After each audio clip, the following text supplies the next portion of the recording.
చెప్పండి. ఇంకా అటు చూసినట్టు 12 రోజుల్లోనే ఉన్నాయి ఎలక్షన్స్. ఎలా ఉండబోతుంది ఇప్పుడు ఏదైతే ఉందో? ముఖ్యంగా ఇప్పుడు వైఎస్ఆర్సీపీ పార్టీ నుంచి సీఎం జగన్మోహన్ రెడ్డి ఈసారి ఇటు పరిస్థితుల్లో ఓడించి తీరుతామని చెప్పేసి అంటున్నారు. అది జరిగే పరిస్థితి అయితే కాదు. అది ఖచ్చితంగా 170 స్థానాలు 170 గెలుస్తానని నేను ఆశిస్తున్నాను.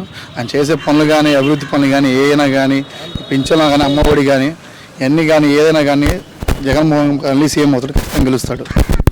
ఇప్పుడు జగన్మోహన్ రెడ్డి సీఎం అవుతారు, ఖచ్చితంగా గెలుస్తారని చెప్పి మీరు అంటున్నారు. ఆ పెన్షన్స్ అమ్మఒడి ఏదో నేను ఇస్తాను, ఇంకా ఇప్పుడు జగన్మోహన్ రెడ్డి ఒక ఇంట్లో ఒకరికి ఇస్తున్నాను, నేను ఎంతమంది ఇస్తాను అంటున్నాడు కదా చంద్రబాబు నాయుడు.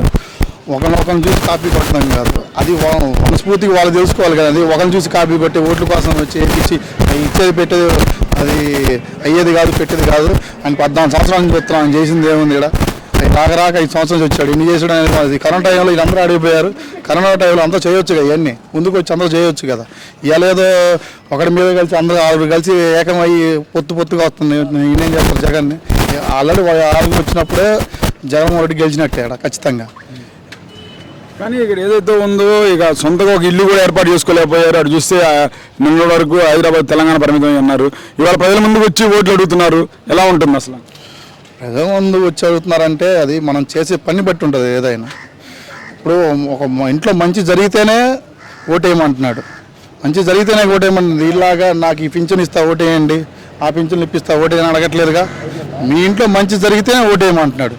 అట్లాంటి వాళ్ళు ఖచ్చితంగా ఎవరు చెప్పారు? ఇంతవరకు ఎవరు చెప్పలేదు కదా. అది మరి పెన్షన్ ఇప్పుడు 3.5 మాత్రం నేను ఇవ్వగలుగుతాను అన్నాడు జగన్మోహన్ రెడ్డి. చూస్తే చంద్రబాబు నాయుడు నేను 4,000 ఇస్తాను అన్నాడు కదా.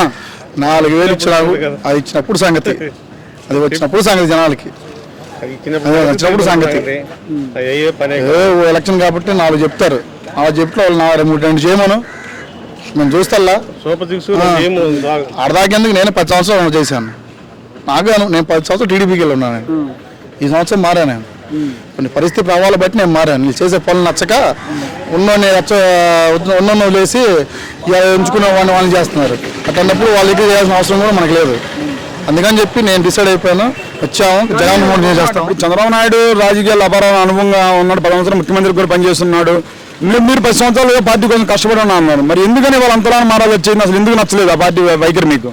పార్టీలో చేసినందుకు గుర్తింపు లేదు, మనిషికి విలువ లేదు. విలువ లేనప్పుడు ఆ పార్టీ చేయడం ఎందుకు? మనిషి ఇచ్చారు, విలువ ఇచ్చారు, తమ్ముడు ఇచ్చేయండి, మీకు మీ వాళ్ళని అంటే 2 సెంట్లు సోటిప్పిస్తాను, అందరూ చేసి పెడతాను. మనం బాగున్నా అడిగినప్పుడు చేసినప్పుడు అంతకన్నా ఎందుకు కావాల్సిన జనాలకి? మీరు వైఎస్ఆర్ కాంగ్రెస్ పార్టీ ఆ గుర్తింపు అయితే ఇచ్చింది అంటారా? మీకు ఇచ్చింది, భరోసా కూడా ఇచ్చాడు. నాకు చేస్తాను ఖచ్చితంగా. అమినెడ్డి గారు రావడం పద్దెంకి చాలా మంచిది వచ్చింది. పార్టీలు కూడా బాగా అనుకూలంగా ఉన్నాయి అన్నీ. ఇదివరకు ఏంటంటే అటు వచ్చినా ఇటు వచ్చినా ఎప్పుడు ఒకటే ఉంటారు. ఆడ రెండవ నిక్కి రానిరు. ఫస్ట్ టైం అద్దెంకి మార్పు రాబోతుంది, మార్పు జరుగుతుంది, ఖచ్చితంగా మార్పు జరుగుతుంది అనుకుంటున్నాను నేను. ఖచ్చితంగా జరుగుతుంది కూడా. యువతలో ఎప్పుడు ఎక్కువ రానిరు.